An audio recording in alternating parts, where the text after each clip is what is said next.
Many new gardeners might be hesitant to start their own compost pile because they think it's too hard or too complicated or too stinky. But that's not necessarily true if you do it right and start off by keeping it simple. Having a compost pile nearby is a great way to fertilize your soil naturally. It's also a great way to reduce concentrated toxic leachates and methane gas by diverting waste away from landfills. And using compost instead of chemical fertilizers helps reduce chemicals from leaching into our water system. The first thing you want to do is decide how big you want your compost bin. A good size for a small to medium garden is an area that is at least 4 feet wide, 4 feet long, and 4 feet high.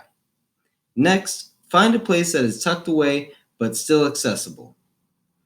You can put your compost pile in the full sun or in shade, but keep in mind a compost pile that gets lots of sun will have a rapid composting process because the heat from the sun causes bacteria, fungi, and microbes to work a lot faster. This also means that your pile can dry out quickly, especially in warmer climates. Now let's talk about what you're going to put in your compost pile. To keep things simple, you want your compost pile to be composed of 2 parts browns and 1 part greens. Browns are things that are rich in carbon, like dried leaves, straw, paper, and cardboard. And greens are things that are rich in nitrogen, like coffee grounds, banana peels, and garden weeds that haven't gone to seed yet. Just about all of your vegetable scraps can be put in your compost, unless they were cooked in any kind of oil or animal fat. You also may want to avoid onions and garlic because they may scare away worms, and worms are an important part of the composting process. Start off your compost pile by creating layers. The first layer should be the largest brown material like sticks and tree leaves. This will allow air to enter through the bottom layer.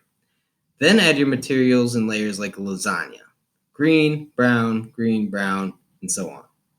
After you've added all of your materials, water your compost pile so everything is damp but not soaked. You can cover your bin with a tarp, a lid, or a burlap sack. And turn your pile every 1 to 2 weeks using a pitchfork so air can get into the heap. And check that the pile is moist like a damp sponge, and add water if needed. Now it's time to fertilize your garden. You've waited a few months and your compost should look like crumbled chocolate cake. Add compost to your garden plot before tilling so it can be worked into the soil as tilling occurs. Compost can also be added as a side dressing to the seedlings after planting. Simply place a layer of compost around the base of the plant, and the nutrients in the compost will be available for the plant to take up, allowing it to grow bigger and stronger. In a new container garden or raised garden bed, you want it to be about 25% compost. Then in the following seasons in the spring or fall, add 1/4 to a 1/2 inch of compost to the top of your garden plot, grow bed, or container garden. Thank you for tuning in with me today, and happy planting.